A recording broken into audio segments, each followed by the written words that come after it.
Young and the Restless, Billy gambles and Mariah schemes. Young and the Restless sees some new spoilers for next week, including Billy Abbott, Jason Thompson, making possibly the biggest gamble of his life. Plus, Mariah Copeland, Cameron Grimes, is scheming behind her wife's back with the last person you would expect. Billy Abbott's risky revenge, Sally Spectra's desperate plea. By the end of this week, we've got Sally Spectra, Courtney Hope, pleading with Billy, trying to convince him to walk away from Kane Ashby, Billy Flynn. No way does Sally want Billy to work with Kane and ruin everything they've been planning and working hard towards. But Billy doesn't want to play it safe. Now Sally is afraid they're going to lose everything. She's even more frantic because Billy told her that Jack Abbott, Peter Bergman, pulled the funding for AbbottCom, the company that Sally was supposed to be running. Billy says that Kane is their only shot at success because Jack backed out, and with good reason. Sally thinks Kane's bad news. Sally thinks Kane is leading Billy off a cliff and taking Sally down with him. She understands that Billy is still upset that Jill Abbott, Jess Walton, sold Chancellor to Victor Newman, Eric Braeden. But Sally thinks they should be focusing on what they were building together and not revenge. But Billy Kane is the only way to get Chancellor back. He is obsessed. Billy insists that he and Kane both want the same thing, to take down Victor. Billy thinks Kane needs him to do it. Sally is upset because she gave up everything for Billy. She sacrificed her fashion career and put her reputation on the line. A lot of people warned her about him. Without AbbottCom, Sally has nothing, and she wants Billy to choose her over revenge on Victor and over Kane. Billy is insisting he actually doesn't need to use Kane's AI. He says he can threaten Victor to make him hand over Chancellor, or Billy will ruin Victor's company with Kane's AI software. So he's planning to do some light blackmailing rather than using this program. Billy is full of all this big talk, but what Sally sees is he is gambling with his life, with hers, and with both their futures. Of course, Billy's not going to listen to her. Sally basically tells Billy if he doesn't stop, they are over. Sally confides in Diane, Michael Baldwin's double agent mission. In Young and the Restless spoilers for next week, Sally goes over to talk to Diane because she knows from Jack that her hubby took back the AbbottCom funding. Of course, Diane is worried, and she asks Sally if Billy is all right. Sally's upset and she tells Diane, "No, Billy is not all right." Sally tells Diane that Billy is about to make the biggest mistake of his life. As this week on Young and the Restless ended, we also saw Michael Baldwin, Christian Jules LeBlanc, agreeing to work with Kane as his fixer, but insisted nobody can know. But of course, Victor already knows because Michael is planning to spy on Kane for Victor. Kane, as his first order of business, told Michael to go make amends and get close with Phyllis Summers, Michelle Stafford, again. Michael turned around and reported that to Victor immediately. So Michael and Victor have decided that if Phyllis confirms to Michael that she's scheming with Kane, then they know they need to take action against the guy. Billy and Kane's dangerous alliance, the fight for Newman Enterprises. Next week's Young and the Restless spoilers have Kane meeting with Billy to try and lock him into this risky plan. We will see Kane asking Billy how long he's dreamed about taking down Victor. Then we're going to see Kane telling Billy he just needs to say yes, and they will start dismantling Newman Enterprises. It looks like Billy is probably on board to get revenge on Victor. The question remains of whether Billy is going to work with Kane or try to work around Kane. Billy claimed to Sally again he doesn't have to use Kane's AI to get what he wants. Billy thinks he can just threaten Victor, and he'll give up Chancellor. But we all know that Billy is never going to threaten Victor out of anything, and that's going to leave him in a position where Billy is probably going to have to work with Kane. It looks like Billy is dangerously close to losing everything. He's already lost AbbottCom. His brother Jack is pretty much done with him. Right now, Billy is very, very close to pushing Sally away and losing her for good as well. In the end, Billy may have nobody left but Kane. And it's doubtful that Billy can actually trust Kane or vice versa. It looks like Billy is headed down a really risky road, and there may be no coming back from it. His mom, Jill, is in town soon. Maybe she can talk sense into him. Maybe not. Michael Baldwin's secret mission. Peacekeeper or pawn in Genoa City. Meanwhile, Billy has no idea that Victor has put a spy into Kane's inner circle, which is Michael, who is reporting back to Victor. However, Michael also told Victor that he's only doing this spying thing to prevent a war between the families. Michael isn't going in there to try and sabotage anybody or hurt anybody or do Victor's dirty work. Michael actually doesn't consider that doing this is him working for Victor.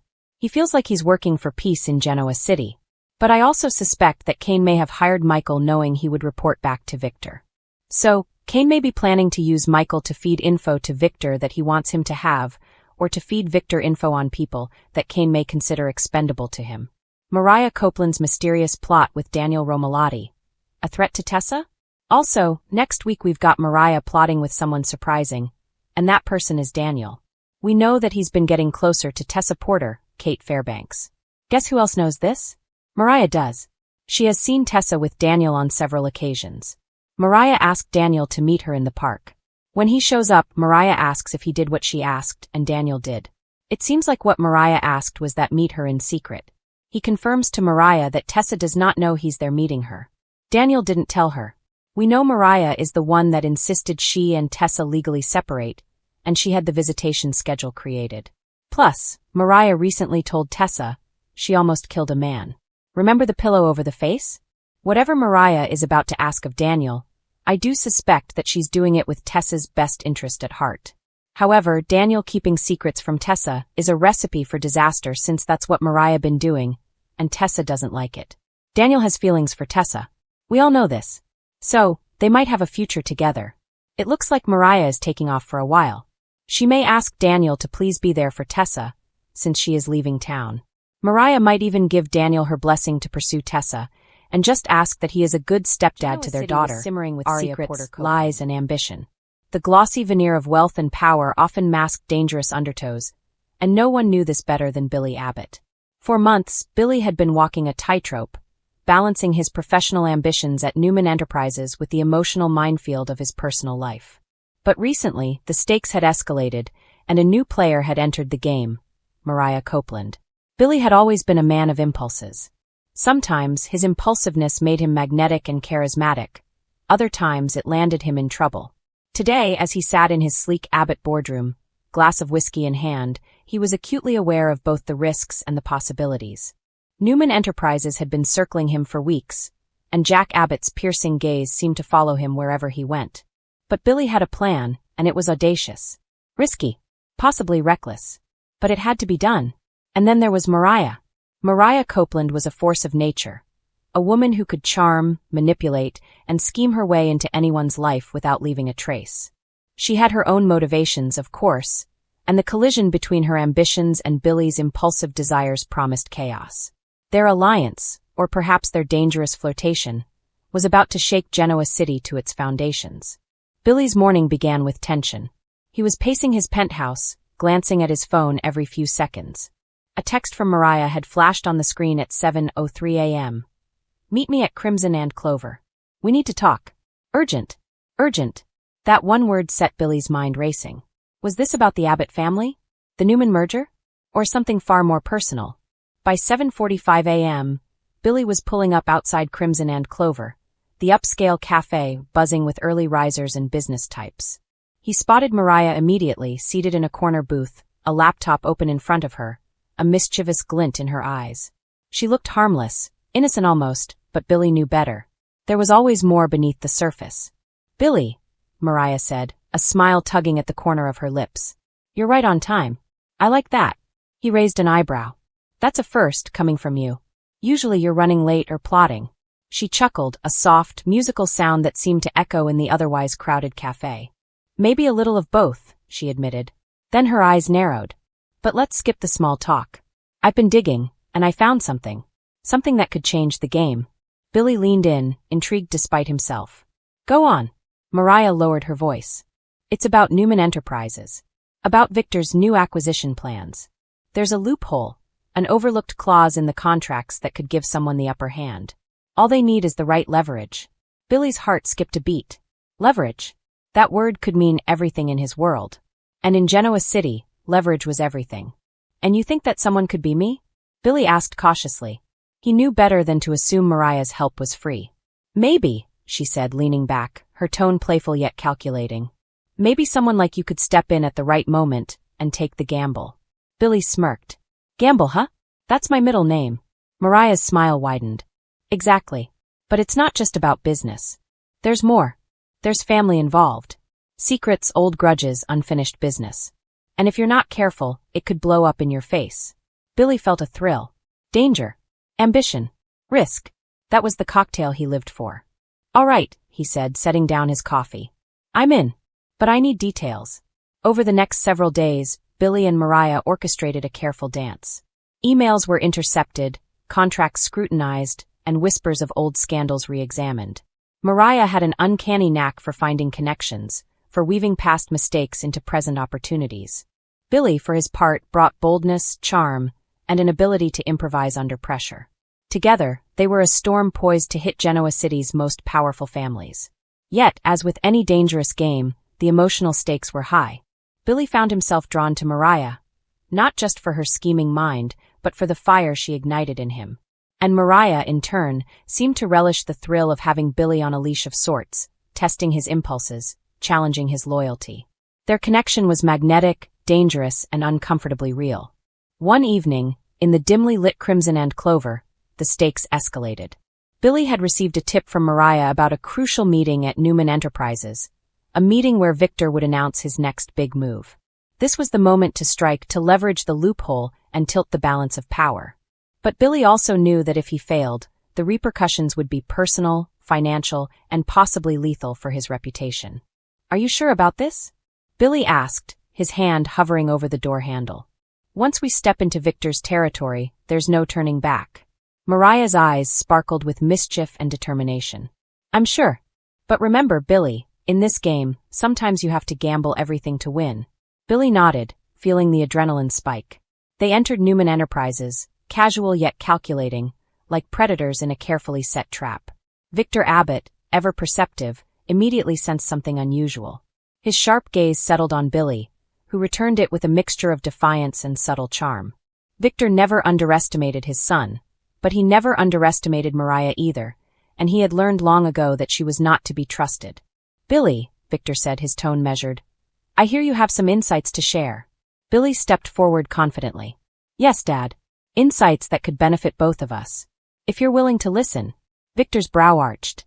"Do I detect a bit of ambition or opportunism?" "Maybe both," Billy replied, a sly grin forming. "But with the right execution, it could be a win-win for Newman Enterprises." Victor studied him for a long, tense moment. He was used to seeing schemes, manipulations, and power plays. But he hadn't seen Billy like this before, sharp, strategic, and fearless. And then there was Mariah standing nearby, her posture relaxed, but her eyes calculating every move. "Interesting," Victor said finally. "I'll hear you out. But know this, if this goes south, there will be consequences. And you, Billy, might not like them." Billy's stomach tightened, but he held his ground. "I'm ready for the risk." The following days were a whirlwind. Billy and Mariah executed their plan with precision. The loophole was exploited, contracts were subtly shifted, and the dominoes began to fall. For a moment, it seemed like they might succeed without a hitch. But in Genoa City, nothing stayed quiet for long. Jack Abbott, ever vigilant, began to suspect that something was amiss. His suspicions weren't just about the business maneuvering. He had noticed the unusual alliance forming between Billy and Mariah. "That girl," Jack muttered under his breath, "she's trouble." And he was right. Mariah had her own hidden agenda, a secret she hadn't yet revealed to Billy. While she had been helping him exploit Victor's vulnerability, she was also positioning herself for a personal gain that would shake both the Abbott and Newman families to their core. Her motives were complex, tangled in past grievances, personal vendettas, and perhaps a desire for revenge. Billy, unaware of the full extent of Mariah's intentions, found himself emotionally compromised. He was drawn deeper into her world, captivated by her brilliance, and sometimes a hotbed of secrets, schemes, and shattered hearts. But lately, it seems the stakes have reached an all-time high. The Abbott family is teetering on the brink of chaos, with Billy Abbott at the center of a dangerous plan that could either restore his family's honor or destroy everything he holds dear. Meanwhile, Sally Spectra finds herself caught between loyalty, love, and survival, desperately trying to prevent Billy from crossing a line that could change their lives forever. It all began when Billy Abbott realized that the scales had tipped too far against him. For months, he had been fighting to reclaim not just his company, but his dignity. Juggling the weight of family expectations, corporate battles, and personal betrayals, Billy reached a breaking point. The final straw came in the form of a devastating revelation. A carefully hidden secret from his past had been weaponized against him by an unlikely foe, someone he once trusted. In a city where alliances are fleeting, the betrayal cut deeper than any boardroom defeat. Billy's mind raced with options. Traditional avenues of revenge, legal battles, and corporate maneuvers had failed him repeatedly. He needed a plan that would hit his enemies where it hurt most: their pride, their security, and their very sense of control. And as he plotted, one thing became crystal clear. This risk wasn't just dangerous, it was reckless. It was the kind of plan that could either elevate him to the top of Genoa City's hierarchy or bury him under a mountain of consequences. Enter Sally Spectra. Fierce, fearless, and unpredictable, Sally had been Billy's confidant, partner in crime, and sometimes his conscience. She understood ambition in a way few others did, but even she knew when a line was being crossed. When Billy revealed the skeletons in his closet and his intentions to exact a particularly ruthless form of revenge, Sally felt a chill of fear. This wasn't a calculated corporate play or a temporary lapse in judgment. This was personal, and the fallout could be catastrophic. "Sally, you have to trust me," Billy insisted, pacing the sleek office of Abbott Enterprises. His hands trembled slightly, betraying the intensity behind his steely facade. "I've waited too long for this moment. They've humiliated me, sabotaged my career, and endangered my family. I can't just sit back anymore." Sally's eyes narrowed. She had seen that fire in Billy before, the same fire that drove him to triumph in impossible circumstances, but also the fire that had burned bridges and friendships. "Billy, this isn't just about taking back what's yours," she said carefully. "If you go through with this, you won't just hurt them, you'll hurt yourself. I'm begging you, think this through." Billy stopped and looked at her, his gaze piercing. "Sally, you don't understand. This isn't just about revenge. This is about survival. If I don't act now, they'll bury me. And you know it." Sally swallowed hard. She did know it. Genoa City was a ruthless place, and Billy had learned that lesson the hard way. But she also knew that revenge had a way of consuming a person whole. "Billy, listen to me. There has to be another way. You can win this battle without destroying yourself in the process. Please don't do this." But Billy's mind was made up. He had meticulously crafted a plan that involved not only exposing his enemies' secrets, but also manipulating the very alliances that had betrayed him. It was a strategy that required precision, courage, and yes, a touch of ruthlessness. But the risk was immense. One misstep, and the carefully laid pieces could crumble, leaving him exposed and vulnerable. Despite her fear, Sally couldn't help but admire Billy's determination. She had seen him overcome impossible odds before, using wit, charm, and sheer persistence. But this time the stakes were higher, the danger more immediate. And unlike past conflicts, this one had the potential to destroy the fragile trust that still existed between them. The first phase of Billy's plan involved targeting the source of his humiliation directly. He had discovered that a key figure in his corporate world had been secretly working against him, feeding information to competitors and orchestrating betrayals that threatened to topple Abbott Enterprises. Billy knew that confronting this person head-on would be risky. Too much exposure, too many eyes watching, but he also knew that subtlety would achieve nothing. Sally tried to reason with him one last time. "Billy, there's always a choice. You don't have to drag everyone down with you. There's a way to protect yourself without going all in." Billy paused, and for a moment, the weight of her words seemed to reach him. He thought about the years of scheming, the endless boardroom battles, and the personal betrayals that had left him scarred. And yet, something in Sally's voice reminded him that vengeance without caution was a double-edged sword. But Billy was not one to back down. He made a decision that would set the next phase of his plan in motion. Using a combination of insider information, strategic alliances, and a touch of creative deception, he began to dismantle his enemies' positions piece by piece. It was a delicate dance, one that required both cunning and courage. And as he moved forward, the thrill of control mingled with the anxiety of exposure. Every move brought him closer to victory, and closer to potential disaster. Sally watched with a mixture of awe and fear. She had always believed in Billy's capability, but the intensity of his actions left her feeling unmoored. She knew the city would watch, judge, and react, and she feared that the consequences might spiral beyond anyone's control. Yet, despite her concerns, she couldn't walk away. She was invested, not just in the outcome, but in the man herself, in the version of Billy that fought for justice, honor, and family. As the plan unfolded, tensions reached a boiling point. Confrontations erupted in boardrooms, behind closed doors, and in the shadowed corners of Genoa City's social scene. Billy's enemies scrambled to protect themselves, unaware that every step they took played directly into his hands.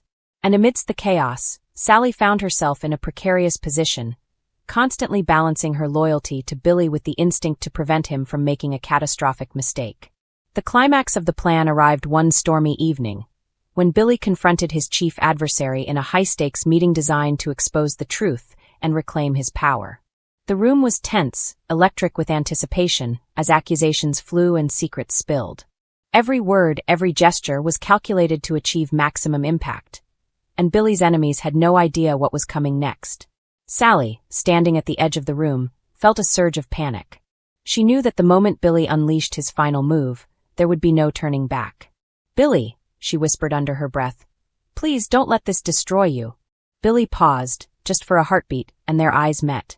In that fleeting instant, the weight of her plea seemed to anchor him, grounding his fury with a reminder of what mattered most. But only for a moment. The momentum of the plan was unstoppable. Billy took a deep breath and delivered his final strike. A revelation so shocking that it left the room stunned, the air thick with tension and disbelief. The fallout was immediate. Reputations hung by a thread, alliances fractured, and the delicate balance of power in Genoa City as always, its streets alive with whispers of scandal, betrayal, and unspoken truths. But for Sally Spectra, the usually glamorous designer whose heart often outpaced her judgment, the hum of the city now sounded more like a warning bell than a call to excitement. She had always been drawn to people with charm and charisma, but there was something about Kane Ashby that now set her nerves on edge. It all began innocuously enough. Sally had been busy managing the chaos of Spectra fashions, juggling the latest designs, client meetings, and her own emotional entanglements. She had always had a keen eye for people, an instinct that usually guided her through the minefield of Genoa City's social intrigues. But lately, her instincts had been firing off alarms like a firestorm. Something about Kane seemed off. At first, Sally tried to dismiss her feelings. Kane had been a reliable friend, a kind presence in her often tumultuous life. But Sally wasn't blind. She noticed the subtle shifts in his demeanor, the guarded tones in his conversations, and the way he seemed to vanish at crucial moments without explanation. It was as if Kane were living a life parallel to the one he shared with everyone else. And she, despite her usually intuitive nature, had only just begun to sense it. Her first real alarm came at the Spectra offices. Sally was reviewing a new line of fabrics for an upcoming runway show when Kane arrived, ostensibly to discuss a charity collaboration with the company. But his eyes, usually so open and engaging, darted nervously toward the door, and his handshake felt tight, almost forced. Sally noticed everything. Her instincts told her that something was happening behind the mask he wore for everyone else. "Kane," she asked casually, though the tremor in her voice betrayed her concern. "Is everything okay? You seem tense." Kane forced a smile, but it didn't reach his eyes. "I'm fine, Sally. Just busy. You know how it is." Sally tilted her head, studying him. The casual tone, the practiced smile, it all felt like a performance, a careful construction designed to hide something. And in Genoa City, where secrets were currency, Sally knew a good performance when she saw one. Over the next few days, her suspicion only grew. Kane's phone calls were always in hushed tones, and he often stepped out mid-conversation, leaving Sally with the sense that he was hiding more than just business concerns. Even when he was physically present, there was a distance, a kind of emotional detachment that didn't match the man she thought she knew. Sally's mind raced with possibilities. Was he hiding a financial scandal? An affair? Or something even darker? Sally's imagination was a double-edged sword. On one hand, it gave her insight, on the other, it threatened to drive her to paranoia. But unlike her usual guesses, the warning bells in her mind weren't baseless. Kane's behavior had the ring of real danger, the kind that could destroy not just reputations but lives. She knew she couldn't ignore it. Her first attempt to confront him was subtle. Over lunch at Crimson Lights, she tried casual conversation, fishing for information without revealing her growing unease. "So, Kane," she began, stirring her coffee absent-mindedly, "any interesting projects keeping you busy these days?" Kane leaned back, his expression carefully neutral. "Oh, the usual. Meetings, contracts, charity work. You know, the life of a responsible adult." Sally laughed lightly, masking the tension in her chest. "Right, but no weird disappearances, late-night calls, or secret meetings I should know about." Kane's hand froze mid-sip, and for a moment his composure faltered.